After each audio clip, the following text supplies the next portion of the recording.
Amém, querido. Que a graça e que a bendita paz de Cristo Jesus esteja com os amados irmãos. Agradecemos ao nosso irmão Maxi Cordeiro pelo apoio aí na abertura do nosso culto de hoje. Nosso irmão sempre disposto aí também.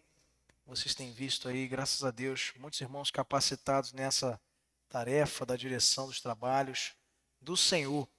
Hoje, meus irmãos, nós vamos avançar um pouquinho mais, como o nosso irmão Max colocou, a, a missão desse nosso estudo, que se estenderá ao longo desse ano inteiro, é exatamente nos capacitarmos para defender a nossa fé. Esse é o objetivo. Não é brigarmos, não é criarmos contendas com as pessoas ou entrarmos em discussões vazias, sem nenhum tipo de propósito. Nosso objetivo é estarmos diante do Senhor, trabalhando as nossas vidas para o louvor da sua própria glória. Você que nos acompanhar aí no YouTube, deixa eu ter alguém que já tem, né? Também fica convidado para nos prestigiar, nos abrilhantar aqui com a sua visita. Esteja conosco aqui na IPA para participar presencialmente dos nossos cultos de doutrina, culto de oração. São às quartas às 19h30. Será uma grande alegria.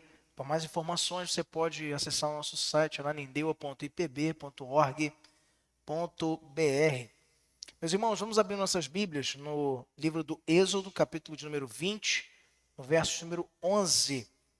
Êxodo 20, 11. Na semana passada, nós começamos a falar um pouco sobre essa temática da contagem dos dias. E você que de repente não acompanhou os estudos anteriores, você pode acessar lá no nosso canal do YouTube da Igreja Presbiteriana de Ananindeua. E lá você vai acessar todos os estudos, desde o primeiro. Essa semana que passou agora, eu vi uma irmãzinha aqui da igreja compartilhando o primeiro estudo, né? Que ela estava fazendo aí a recapitulação, né? Está lá para isso. É para a gente revisitar, estudar de novo. Às vezes aqui no culto fugiu um detalhe, você pode assistir na sua casa. Ah, pastor, mas eu tenho dificuldade de parar para ver, porque é muita tarefa e tal, é muito atribulada a minha vida. Pois é, no ônibus indo para o trabalho, você vai ouvindo. Hoje tem essa facilidade, você não pode desperdiçar. A palavra de Deus nos diz que nós devemos remir o tempo, porque os dias são maus. Então, aproveite o seu tempo. O tempo que você tiver, invista o seu tempo em estar perto do Senhor e perto da sua palavra, pois não tem outro jeito. Queridos irmãos, não tem outra forma de nós estarmos perto do Senhor, de crescermos na fé. Revelações, coisas sobrenaturais, nada disso se compara à palavra de Deus. É na palavra do Senhor, é nas escrituras sagradas que nós nos achegamos, ficamos perto do Senhor e nele crescemos. Êxodo capítulo 20, verso de número 11, diz assim: porque em 6 dias fez o Senhor os céus e a terra, o mar e tudo o que neles há, e ao sétimo dia descansou. Por isso o Senhor abençoou o dia de sábado e o santificou. Mas o que nos chama a atenção aqui não para o mandamento que a gente está estudando lá no nosso ponto de pregação às terças, vai terminar na próxima semana, inclusive, nosso estudo sobre os 10 mandamentos. O objetivo aqui não é esse, falar da parte cerimonial do sábado para o povo judeu, ou até no mandamento moral da lei do descanso, como está aqui, que é o mandamento colocado aqui em Êxodo 20, de 8 a 11. Mas na realidade é falarmos dessa compreensão que Moisés nos traz aqui escrevendo o Êxodo, de que em 6 dias fez o Senhor os céus e a terra. O livro que nos serve de base, meus irmãos, para o nosso estudo é o livro do professor Adalto Lourenço, que já faleceu, mas que teve um grande contributo para esse estudo. Depois dele vieram outros, e a gente tem um sonho de trazer aqui, quem sabe, muito em breve, um grande discípulo do Adalto Lourenço, que é membro lá da Igreja Presbiteriana de Pinheiros, em São Paulo, e é um grande estudioso. Ele é químico, mas também tem pós-doutorado em ciências naturais, em estudos avançados. Ele é um grande propositor do criacionismo, que é o Marcus Eberlin. Você pode consultar livros dele também, palestras que você tem à disposição no YouTube. Ele é um nosso irmão presbiteriano. Esteve há uns 2 anos atrás, salvo engano, na uma conferência que eu tive o prazer também, juntamente com a nossa Federação de Mocidades, do nosso presbitério da região metropolitana, de realizar lá em Belém, falando sobre fé e ciência. Professor Marcos Eberlin. Então, também um irmão que tem sido muito usado por Deus, tal qual foi o Adalto Lourenço. No final do ano, como eu sempre costumo lembrar, você que tiver mais frequência aqui nos nossos cultos de doutrina, receberá um exemplar de presente desse livro, Gênesis 1 e 2, do Adalto Lourenço. Irmãos, nós destacamos aqui, na título de introdução, que poucos textos bíblicos despertam tanto debate quanto os primeiros capítulos de Gênesis. Afinal, os dias da criação seriam períodos literais de 24 horas ou representariam eras longas e simbólicas? E aí? A discussão envolve não apenas ciência e fé, mas também o modo como lemos a Bíblia. Enquanto alguns defendem uma cronologia rígida, outros sugerem que o texto tem propósitos teológicos mais profundos do que simplesmente narrar uma sequência temporal. A palavra hebraica ion, que significa dia, que é usada aqui tanto em Êxodo 20 como também em Gênesis 1 e 2, quando ele vai narrando a sequência da criação, ela é usada na Bíblia com diferentes significados. E é verdade, às vezes ela é literal, outras vezes é figurado. E no meio desse debate, a tradição calvinista reformada, ela se destaca por sua fidelidade ao método histórico-gramatical, que busca entender o texto conforme o seu contexto original, respeitando as linguagens e a intenção. Então, para os reformados como nós, mais do que impor ideias modernas do texto, importa deixar que a Escritura fale por si, com reverência, profundidade e fidelidade ao Deus que criou todas as coisas, seja em 6 dias ou em 6 eras eternas. O debate ele não é tão importante quanto entendermos que a própria Bíblia nos explica como se procedeu a origem de todas as coisas, que é o nosso objetivo, o nosso tema central do estudo, como tudo começou. Só para recapitular, na semana passada, nós começamos a falar sobre métodos de datação. Por que, pastor, que é importante entendermos isso? Porque, para que você defenda um olhar lógico e também coerente da narrativa bíblica, a ciência que Deus tem permitido, tem dado e concedido graciosamente ao homem, também nos é uma ferramenta importante. Nós falamos sobre datação por carbono 14, nós falamos das falhas que algumas metodologias de datação científica em fósseis pode nos induzir a erro de acreditarmos que a Terra tem bilhões de anos, quando não necessariamente a quantidade de carbono que é usada para aferir a idade de um fóssil encontrado na natureza vai corresponder à idade original que aquele ser vivo, quando vivo, tinha nesse lapso temporal, desde a sua morte até quando foi encontrado o fóssil. Então, existem diversas variantes incluídas aí nesse debate que não podem ser desprezadas. Se você quiser consultar na nossa aula anterior, no EP 14, aí do nosso estudo sobre como tudo começou, a gente fala um pouco mais sobre isso aí. Falamos sobre o método potássio-argônio, rubídio-estrôncio, o método urânio-chumbo, só para te mostrar que não tem um único método, nem na própria ciência. Como se muitas vezes defendesse de maneira absoluta que somente a datação por carbono 14 é capaz de regredir na história para calcular a idade da própria natureza, do universo, da Terra e por aí vai. Falamos também um pouquinho sobre os métodos de datação, né, como a gente já citou, e também sobre a sequência dos eventos lá de Gênesis.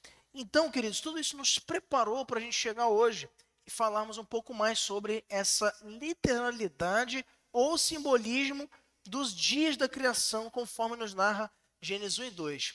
Mas olha, como escreveu João Calvino no seu comentário sobre Gênesis, Moisés não tinha a intenção de ensinar astronomia.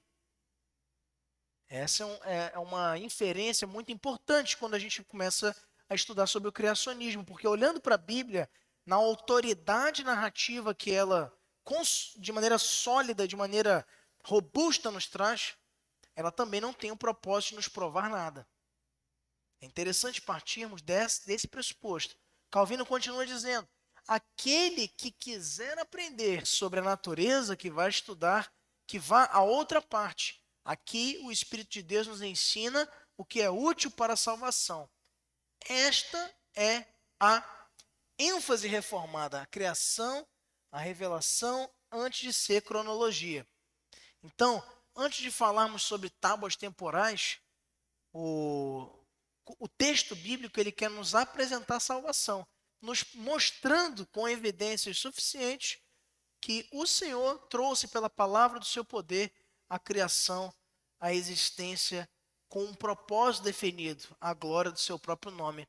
E assim criou também a nós, que somos membros desse processo da criação, aí como a coroa da criação, o homem, e da costela do homem a sua esposa Eva.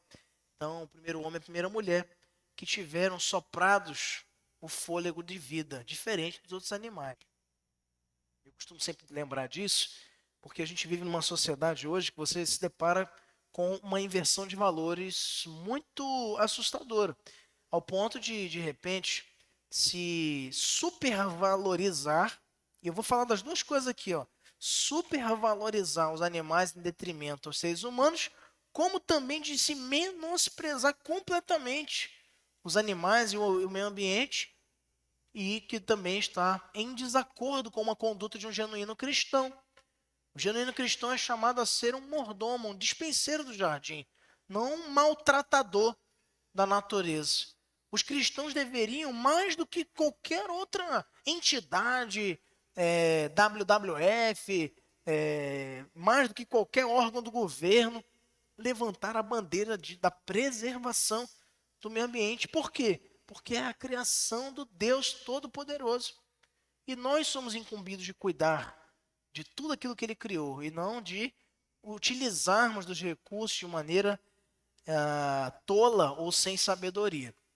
Em primeiro lugar, meus irmãos, nós temos 2 pontos apenas para falar nessa noite.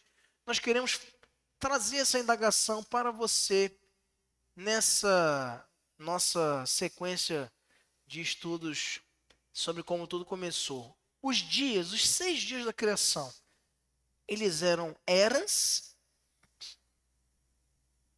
eram períodos longos da história, ou eram dias literais? Foram 6 dias, um após o outro.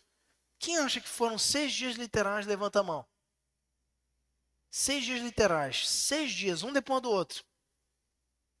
Literalmente. Hein? Levanta a mão, quem acha?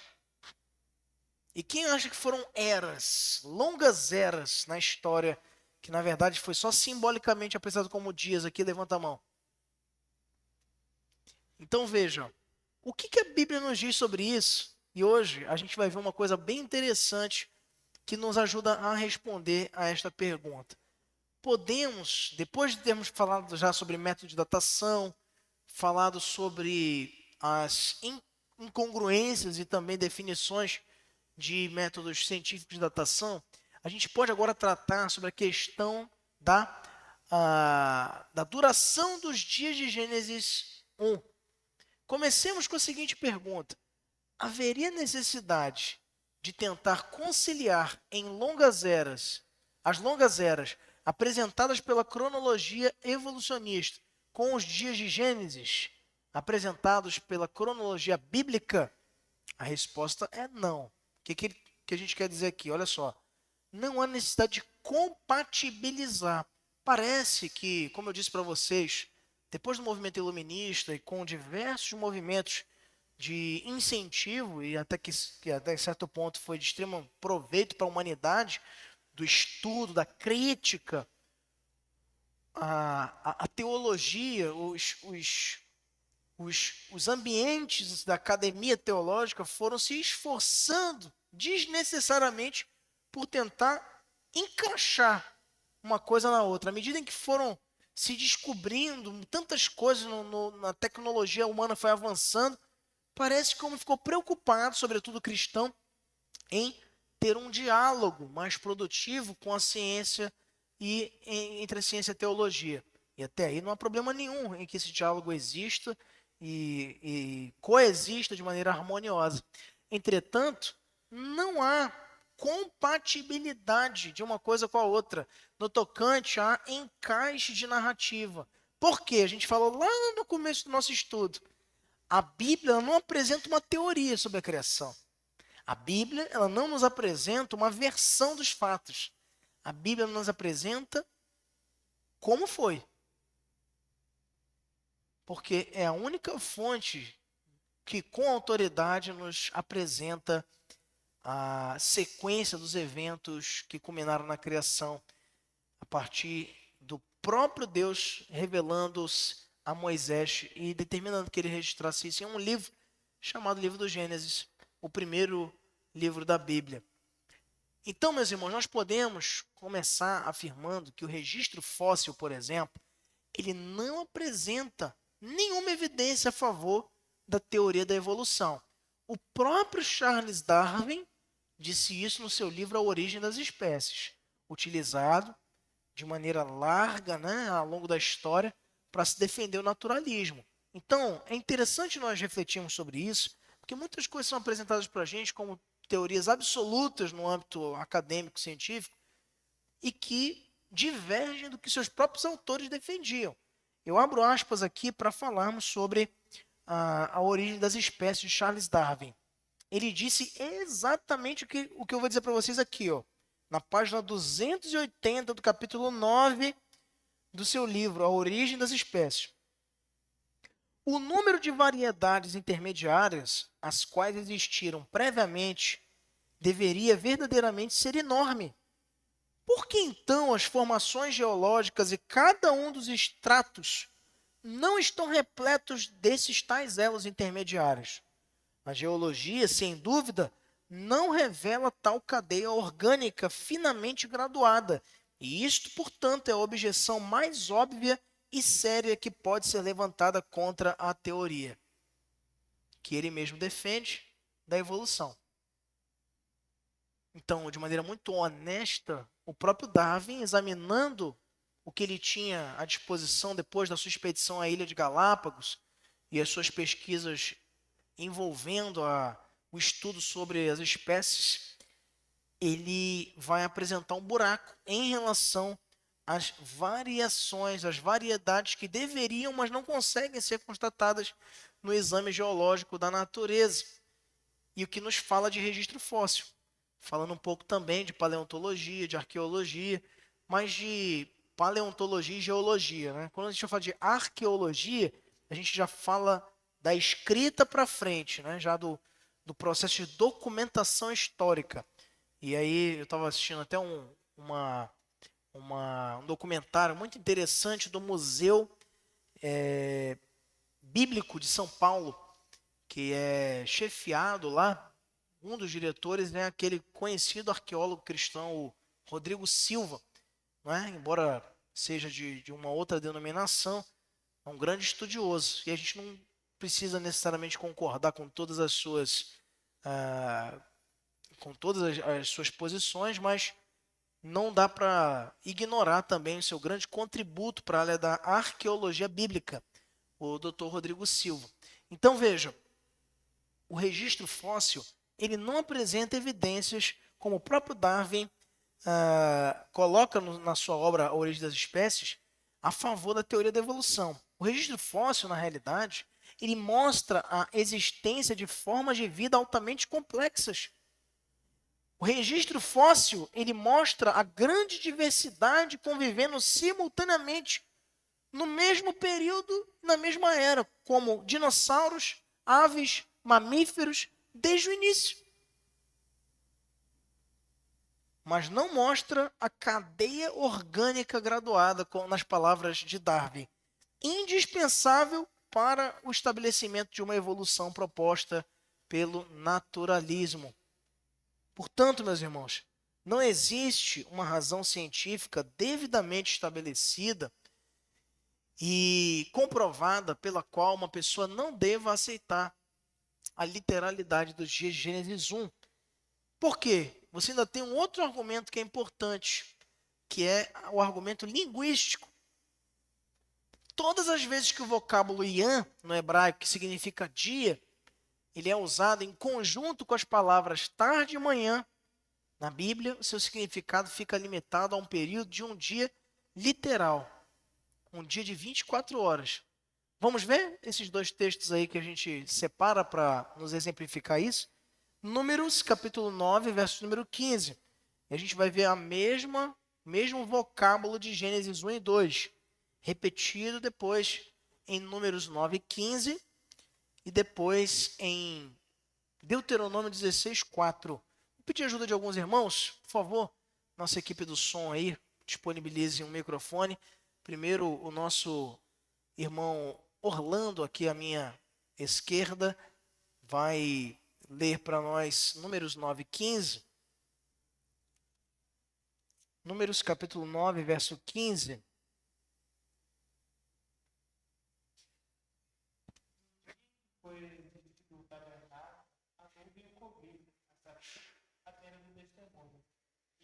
Tarde estava sobre o tabernáculo uma aparência de fogo até a...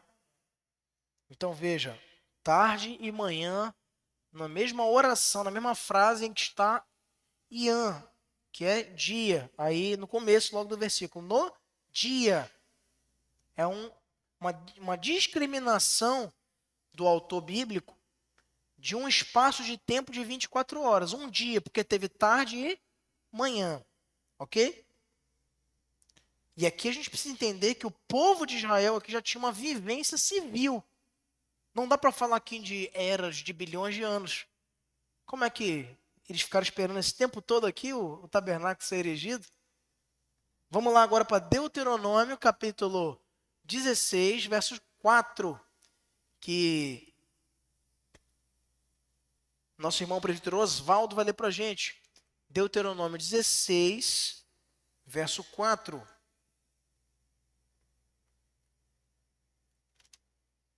Deuteronômio 16, verso 4. Fermento não se achará contigo por 7 dias, em todo o teu território. Também da carne sacrificares no primeiro dia, nada resultará pela manhã. De novo, tarde, manhã e dia. E também com a flexão do plural, dias. Quando ele fala aqui do tempo em que o fermento não deveria se achar, por ocasião da celebração da Páscoa, que era uma das festas cerimoniais do povo de Israel. Então, queridos, todas as vezes que essas palavras eram associadas, elas estão falando de um tempo de 24 horas. Da mesma forma como lá em Gênesis 1, você vê a mesma compreensão narrativa de houve tarde e manhã o primeiro dia, houve tarde e manhã o segundo dia. Quando tem tarde e tem manhã, o dia refere-se a um espaço de tempo de 24 horas. Portanto, não existe uma razão devidamente estabelecida que que não nos recomende crer na literalidade dos dias de Gênesis 1. Mas, para terminar, a gente quer falar ainda, em segundo lugar, sobre esse exame. Vamos aprofundar um pouco esse exame do texto, não é? Para entender, como a gente viu lá no começo, o método que nós, reformados calvinistas, utilizamos para estudar a Bíblia, ele é um método chamado método histórico-gramatical.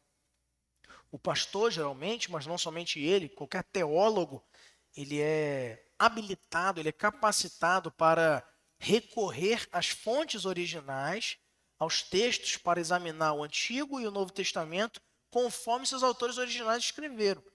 do Antigo Testamento no idioma hebraico, enquanto que o Novo Testamento, registrado no idioma grego, mas não o grego que se fala hoje, era um grego utilizado pela periferia romana ali daquela região, chamado grego koiné. E é esse o idioma majoritariamente utilizado no Novo Testamento. Então, um teólogo, como é o vosso pastor e como são outros, que embora não sejam pastores, são teólogos também, a gente é abençoado por isso na nossa denominação, esse exame gramatical, ele também leva em consideração a história e o tempo no contexto imediato e imediato em que ele foi escrito. Então, o que Moisés, inspirado pelo Senhor, quis dizer ao povo quando ele diz e narra aqui da parte de Deus essa sequência da criação durando 6 dias? Por que ele usa essas expressões e qual foi esse objetivo? Todos os 6 dias de Gênesis 1 são dias de criação. Guarda isso aqui. Algo foi trazido à existência por meio de um ato soberano do Senhor Deus. Em cada um deles, Deus ordena e algo acontece. A resposta ao mandamento do Senhor Deus, perdão, é sempre imediata. Volte comigo lá para Gênesis capítulo 1 e nós vamos examinar um detalhe muito importante. Gênesis 1, esses primeiros versículos apenas. No princípio criou Deus os céus e a terra. A terra, porém, estava sem forma e vazia, e havia trevas sobre a face do abismo, e o Espírito de Deus pairava por sobre as águas. Disse Deus, haja luz, e houve luz. E viu Deus que a luz era boa, fez separação entre a luz e as trevas. Chamou Deus a luz dia e as trevas noite. Houve tarde e manhã, o primeiro dia. E disse Deus, haja firmamento no meio das águas, separação entre águas e águas. Fez, pois, Deus o firmamento e a separação entre as águas debaixo do firmamento e as águas sobre o firmamento. E assim se fez. E chamou Deus ao firmamento dos céus. Houve tarde e manhã, o segundo dia. E assim vai seguindo.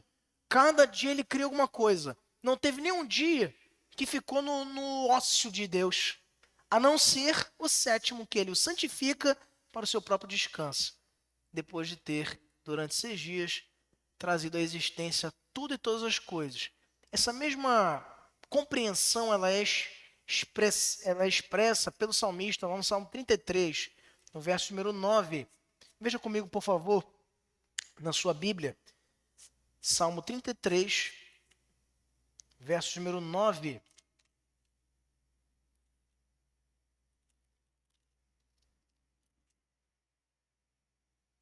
Pois ele falou e tudo se fez. Ele ordenou e tudo passou a existir. Não existe, meus irmãos, olhando para a narrativa bíblica, a mínima possibilidade de Deus ter ordenado e o seu cumprimento, seu mandamento ser cumprido apenas milhões ou bilhões de anos depois. Existe uma imediatidade da própria consistência das coisas criadas em atender ao comando da voz daquele que tem autoridade. O Deus Todo-Poderoso, Onipotente, Senhor de Israel. Veja, no livro de Jonas, você conhece a história de Jonas, você vai lembrar que Jonas, quando recebe a convocação, o mandato de Deus para ir pregar aos ninivitas, que era a região da Assíria, que tanto assolava e ameaçava o reino de Israel, Jonas, ele teme pela sua vida e, não desejando que aqueles ímpios ou gentios se salvem, ele foge para Tarsis. Mas antes disso, pega um barco em Jope. E quando ele pega esse barco, o mar se revolta e, quase indo a pique, os marinheiros então começam a consultar seus próprios deuses, ídolos, né, falsos deuses, a respeito de como deveriam proceder, e lançando sortes, recaiu sobre Jonas todo aquele tumulto do mar. E de fato era, mas não por causa dos deuses, mas por causa do Deus Todo-Poderoso, que chamou o seu profeta para pregar a palavra, e ele foge. E veja, a partir daí, o texto nos ensina lá em Jonas, capítulo 1 e 2, que Deus ordenou ao mar que se revoltasse, e ele se revoltou. Depois Deus ordenou que o peixe fosse até ele para o engolir.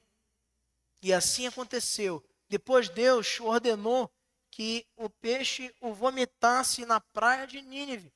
E assim foi feito. Depois Deus ordenou que crescesse uma planta. Depois que já tinha pregado, a multidão se converteu em Nínive. Houve quebrantamento, um avivamento naquela cidade. A planta cresce e a planta obedece. Depois Deus manda que o verme vá e coma a planta. E o verme vai e obedece. O verme obedeceu. A planta obedeceu. O mar obedeceu. O vento obedeceu. O peixe obedeceu. Só quem que não obedeceu? Jonas. Não é? Agora, olha o detalhe agora. Vamos esquecer Jonas aqui dessa narrativa. A criação, ela obedece aos comandos de Deus. No livro de Isaías, tem um texto, no capítulo 55, que vai nos aprofundar essa autoridade de Deus sobre a criação, e é brilhante, quando ele nos fala que o Senhor, do alto do seu trono, chama a todas as estrelas dos céus. E quando ele as chama, as convoca, nenhuma só falta. Pois ele tem poder sobre a criação. Então, não existe a menor possibilidade, tanto teológica, quanto prática, quanto também bíblica, de nós reconhecermos que Deus chama algo à criação e aquilo vai se desmontando em bilhões e bilhões de anos, a não ser que reconheçamos que a narrativa, sim, bíblica, ela nos remonta para a literalidade dos dias da criação. Esse tipo de raciocínio, meus irmãos, de que Deus teria ordenado e a sua ordem teria sido cumprida só muito tempo depois, ele não encontra suporte nas Escrituras. Veja, por exemplo, os outros episódios de ordem e resultado imediato na vida do Senhor Jesus, que é um com Deus Pai e um com Deus Espírito Santo, quanto aos milagres que ele executa. Jesus não ordenava um milagre que ia acontecer 10 anos depois. Era imediato. Não tem tempo de espera, não tem burocracia no comando. Ele já está carimbado, já está determinado, vai acontecer. Porque ele não pede licença, ele decreta e acontece. A sua vontade não pode ser frustrada. Nenhum dos seus planos pode ser impedido. Diz a palavra de Deus, agindo eu, quem impedirá? Em João capítulo 5, verso 8 e 9, nós vemos essa imediatidade no atendimento da ordem de Jesus, assim como sendo ele também 100% Deus. João capítulo 5, versos 8 e 9, e depois João capítulo 11, 43 e 44. Vou pedir para o Newton ler para a gente lá, João 5, 8 e 9, e depois a Oneides vai ler para a gente João 11, 43 e 44. João 5, 8 e 9.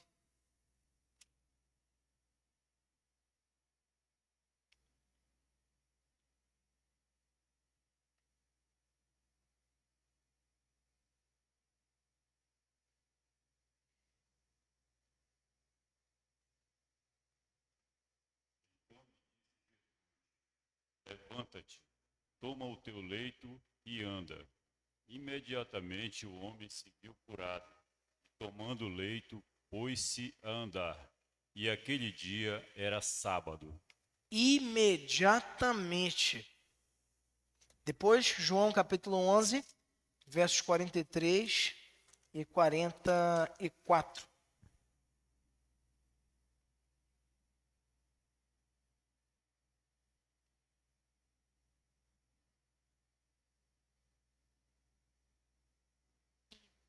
Tendo dito isto, clamou em alta voz: Lázaro, vem para fora. Saiu daquele que estivera morto, tendo os pés e as mãos ligadas com ataduras e o rosto envolto num lenço. Então lhe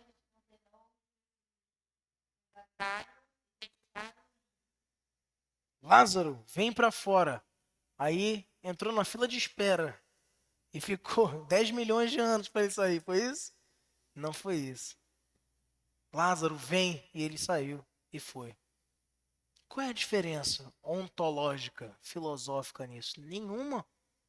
É o mesmo Deus. A palavra de Deus diz que o Senhor não muda. Ele é imutável. A imutabilidade de Deus é uma das doutrinas mais preciosas e importantes com respeito a quem Deus é. Ele é misericordioso, ele é amoroso. A Bíblia diz que Deus é fiel, que Deus é nosso redentor. Diz-nos a Bíblia que o Senhor é justo. Esses atributos são atributos comunicáveis, que ele nos transmite para que nós também sejamos misericordiosos, compassivos, fiéis, leais, verdadeiros. Agora, existem atributos que só o Senhor tem.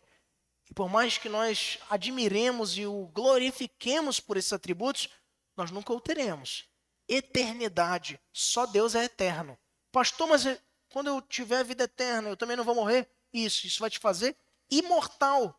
É diferente de eterno. Porque o imortal nasceu, o eterno nunca nasceu e nunca terá fim. Nós não teremos mais fim, mas a gente teve um começo. Isso não nos faz iguais a Deus. Nunca seremos eternos, só Deus é eterno. Outro aspecto que só Deus tem, além de ser eterno, ele é imutável. Ele não muda. Onisciente, só Deus é onisciente. Nós vamos crescer em sabedoria, adquirir inteligência, intelecto humano, mas só Ele tem todo o saber, todo o poder, onipotência. Só Deus está em todos os lugares ao mesmo tempo. Onipresença. Esses são chamados atributos incomunicáveis de Deus. Nós sabemos que Ele tem, mas nós nunca teremos esses mesmos atributos. E essa imutabilidade, meus irmãos, nos transmite algo muito importante, porque por mais que nós possamos olhar para certas constatações científicas e nos encontrar confusos no exame do que a Bíblia nos narra como tendo sido a origem de como tudo começou, eu costumo sempre lembrar do que João Calvino dizia ao nos falar sobre a inerrância das Sagradas Escrituras. E ele nos dizia assim: lendo a Bíblia, vi vários erros, disse João Calvino, todos eles em mim.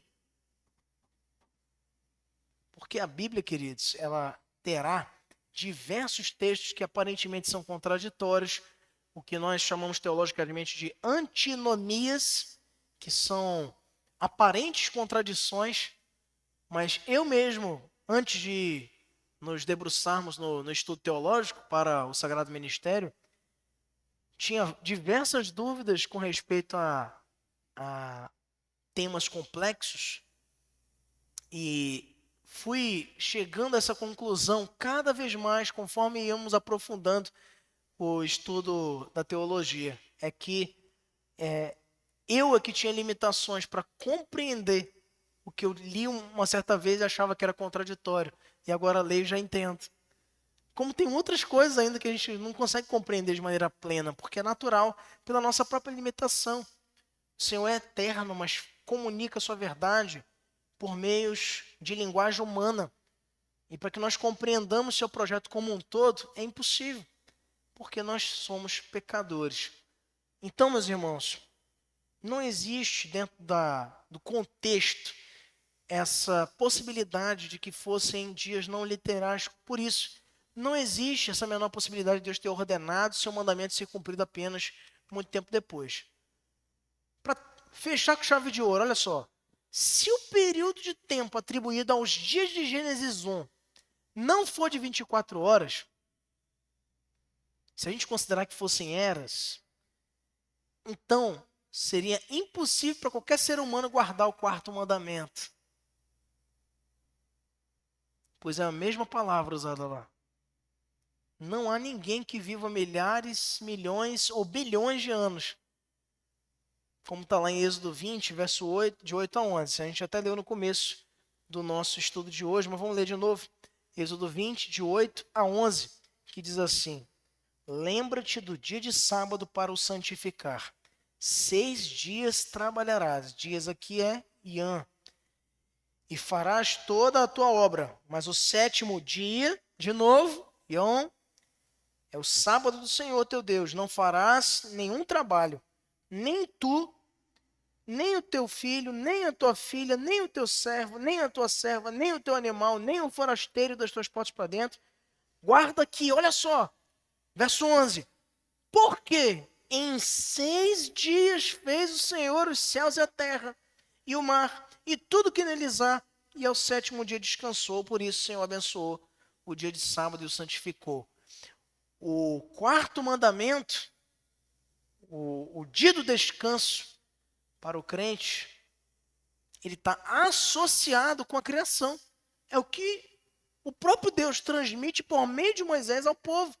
Por que a gente tem que guardar o sétimo dia para o santificar? Porque Deus criou o mundo, o universo e tudo que há, o mar, os céus e a terra, em 6 dias. Agora vamos pensar aqui. Muita gente procura usar o cumprimento de algumas profecias, inclusive, para afirmar que nem sempre o que Deus ordena ocorre imediatamente. Mas isso é completamente verdadeiro para profecias. Quem diz que existem profecias que não acontecem imediatamente, está certíssimo. Mas aqui em Gênesis 1 a gente não está falando de profecia. Aqui não é profecia, é narrativa. Profecia lá em Daniel, é Isaías. Profecia são nos salmos messiânicos de Davi. Profecia é um gênero específico que de fato está associado com coisas preditivas. A apresentação de fatos que ainda não aconteceram. E Deus, por várias vezes, utilizou dessa ferramenta através de seus servos no passado. Mas olha, existe também um argumento amplamente difundido dentro de alguns ambientes cristãos de que o tempo do Senhor é diferente do tempo do homem. De certa forma, isso também está certo. Quando você olha lá a segunda carta de Pedro, capítulo 3, verso 8, o apóstolo Pedro diz: não se esqueçam disto, amados, para o Senhor um dia como 1000 anos e 1000 anos como um dia. O texto de 2 Pedro trata especificamente de Deus. Mas vamos fazer um raciocínio agora que eu já apresentei para vocês lá no começo. Deus, ele não está preso ao tempo. A criação está.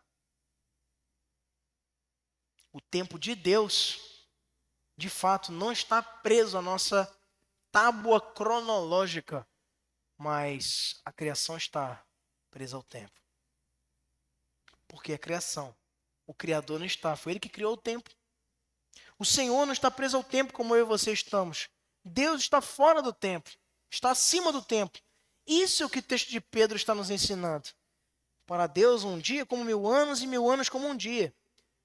Mas o tempo não atua em Deus. Deus atua no tempo, é diferente.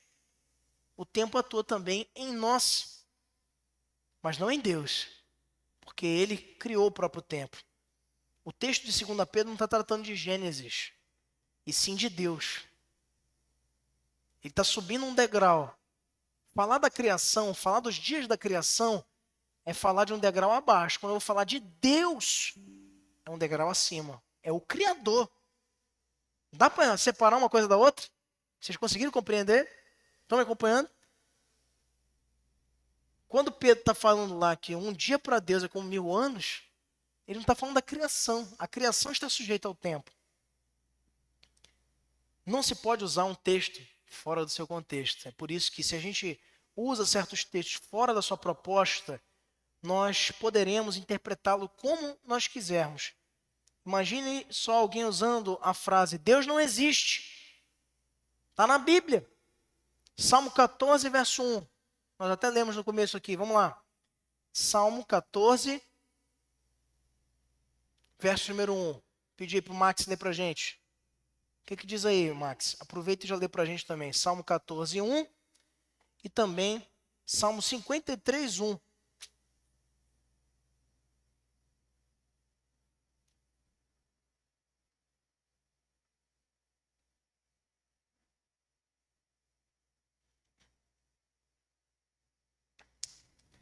Salmo 14, 1. Diz o insensato no seu coração: não há Deus. Ponto. Não há Deus. Se eu tiro, está só isso aqui, ó, Salmo 14, 1. Abre aspas. Não há Deus. Tá vendo? A Bíblia diz que Deus não existe. O que é isso? Tirar o texto do contexto. Vai lá para Salmo 53, verso 1. Diz o insensato no seu coração: não há Deus. Pronto. Mesma coisa. Então, nós não podemos usar nenhum texto fora do seu contexto, sob pena de estarmos sendo instrumento das maiores heresias. Pode falar, Max. Também a forma de defender, pastor, né, que esses 6 dias eram eras, é justamente usado esse texto de 1 Pedro, somente como base, somente esse de fato como base, para defender que aqueles dias seriam como fosse 1000 anos, uma era, né, nesse sentido. Mas conforme nós estamos aprendendo hoje, com a original da palavra, com a forma imediata do Senhor ordenar as coisas, no próprio Êxodo nós vemos aqui agora, né, as escamas caem, a gente conclui que realmente eram dias também literais. Porque não tinha como guardar o sábado, né? Como é que ia guardar, né? E esse é o maior demonstrativo da literalidade dos dias de Gênesis. Porque o texto nos diz, lá em Êxodo, capítulo 20, de 8 a 11, que nós lemos, falando sobre o quarto mandamento, que Deus trabalhou 6 dias. E isso é um espelho referencial para o homem, no tocante ao seu trabalho e também no tocante ao seu descanso. O texto nos diz que nós devemos trabalhar 6 dias, e descansar no 7º iom, no 7º dia. A palavra, o vocábulo no hebraico é o mesmo quando ele usa, porque 6 iom Deus trabalhou, 6 dias, criando todas as coisas no 7º iom, no 7º dia, descansou. Sendo que iom significa um período de tempo, no hebraico, um período de tempo. Mas qual período? Era uma quantidade atribuída a cada um desses 6 períodos. 6 dias de 24 horas ou dias de milhares, milhões ou bilhões de anos. Se o período de tempo atribuído aos dias da criação for de 24 horas, então você tem que trabalhar, como diz o mandamento do Senhor, 24 horas durante 6 dias e descansar em um dia de 24 horas. Mas vamos supor que tudo isso seja coisa da minha cabeça. Não, pastor, são milhões de anos. Aí eu tenho uma péssima notícia para você. Se o período de tempo atribuído aos dias de Gênesis 1 não for 24 horas, então será impossível para qualquer ser humano guardar o quarto mandamento. Mas Deus não erra. Como foi que ele cobrou do seu povo que guardasse este mandamento, apresentando para eles um mandamento que seria impossível de cumprir? Porque não há ninguém que viva milhares ou bilhões de anos para guardar uma era de descanso em obediência ao quarto mandamento. Para finalizar, meus irmãos, eu pergunto a vocês, qual seria, então, uma boa razão pela qual o Senhor Deus não teria criado todas as coisas em 6 dias literais de 24 horas? Eu pergunto a você, falta a Ele poder para isso? Faltaria a Deus força, capacidade, inteligência? Será que faltaria a Deus sabedoria? É óbvio também que as razões não poderiam ser nem as datas apresentadas pela ciência evolucionista, nem tampouco a utilização do vocábulo ion. Porque nós já vimos que o registro fóssil não coaduna com a idade que comumente é utilizada pelos naturalistas para defender a teoria de uma Terra velha.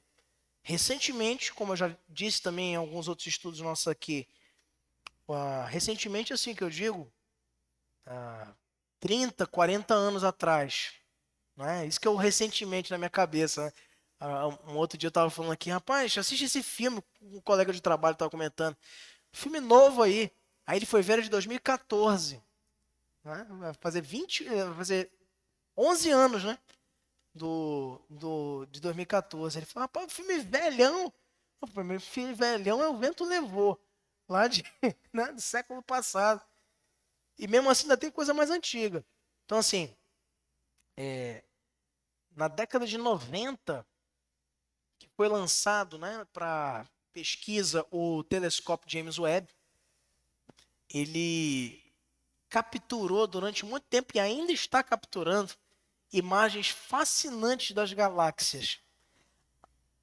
O idealizador do telescópio James Webb, ele teve à sua disposição, foi um investimento milionário na época, né, para essa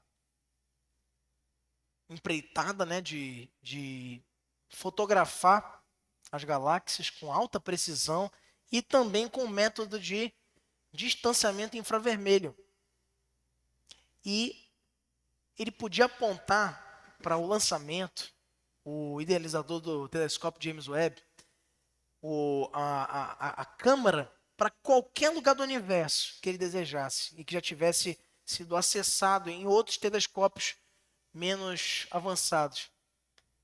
Pois ele surpreendeu todo mundo no projeto, apontando para um lugar escuro. Eu quero ver esse lugar escuro aqui do universo. Por quê? Vamos lá. Você sabe que a luz do Sol, ela demora 8 minutos. É isso? Para chegar até a Terra. As estrelas, a luz das estrelas, quando elas chegam, por conta da nossa distância em relação a elas, quando elas chegam na Terra, elas já morreram lá. O que nós vemos são figuras do que já se foi. Por causa da distância. A estrela que a gente está contemplando brilhando no céu, ela não está mais lá. A gente está vendo a luz que demorou para vir de lá até aqui para a gente ver ela. Guarda isso aí. Qual era a ideia dos estudiosos lá, dos astrônomos, em relação ao telescópio James Webb? Aponta para o escuro. Porque o que a gente receber de luz de lá é o início do universo. E o que eles estavam pretendendo ver? Uma grande explosão. E chega a uma das melhores fotos. Poxa, faltou colocar isso aqui, ia ficar muito legal. Uma das melhores fotos da história da astronomia. Que é o universo todo pronto, formado. Lá nesse ponto escuro, onde o James Webb vai caçar. Não acredite em mim, pesquise. Aí no seu Google aí. Foto do telescópio James Webb das galáxias. É um quadradão assim. Várias galáxias. Nebulosas, tal, buracos negros, tá tudo lá. No início do universo.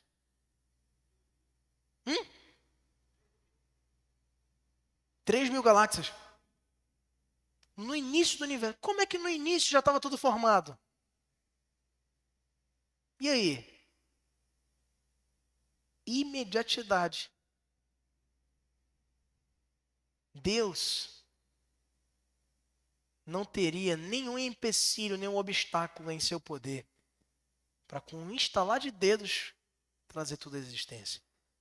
Mas ainda assim, se a gente não tem dificuldade de crer que com um instalar de dedos ele criaria tudo instantaneamente, ninguém duvida disso. Muito mais crível e aceitável é que ele tenha criado em 6 dias, como nos narra Gênesis 1 e 2. Eliminadas as possibilidades do que não poderia ser, nós ficamos somente com uma possibilidade. Os dias são dias literais de 24 horas. Pastor, mas como? Aí entra a nossa segurança de crermos que a narrativa bíblica ela nos é suficiente para a finalidade de não nos convencer, não é esse o objetivo da Bíblia, mas de nos apresentar. A Bíblia ela não está na mesa do debate para dizer assim, você crê, você não crê. Ela está te dizendo como foi. com a autoridade de quem estava lá. O único. Todo o resto é teoria. Mas aqui é a verdade. E a verdade de Deus é a sua palavra. Arthur Eddington, que foi um astrofísico cristão que viveu entre os anos de 1882 e 1944, ele nos lega essa frase tão interessante aí para a gente encerrar. A ideia de que as leis naturais podem surgir do nada me parece tão absurda quanto pensar que um dicionário poderia surgir de uma explosão numa tipografia. Pega lá, tipografia é bem antigo, né? Pouca gente vai lembrar do que é, mas eram ferramentas, né, bem robustas assim para a construção de livros, né? Um pouco mais evoluído do que a prensa de Gutenberg, né? Com o início da imprensa, né? E a própria palavra já nos move para o que significa, né?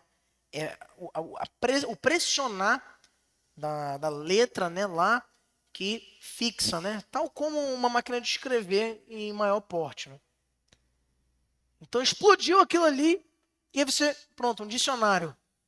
É isso que Eddington coloca aqui como tentar explicar a origem do universo a partir de uma explosão aleatória e de energia acumulada sem razão, sem propósito e que também não explica o que vinha antes disso, como os próprios gregos insistiam, né, em voltar. Para eles tudo tinha uma origem pré-determinada, até chegar no motor imóvel lá de Aristóteles, né? Então você vai voltando, vai voltando, vai voltando, vai voltando, só que tem um ponto que para.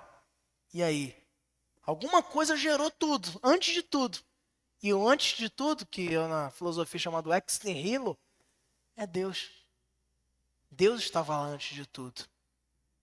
E depois dele, nós então, pela sua palavra, temos conhecimento sobre como tudo começou. Que Deus nos abençoe, meus irmãos. Vamos ficar de pé para encerrarmos o nosso culto de hoje, orando ao Senhor e agradecendo a Ele por mais um estudo que Ele nos dá o privilégio de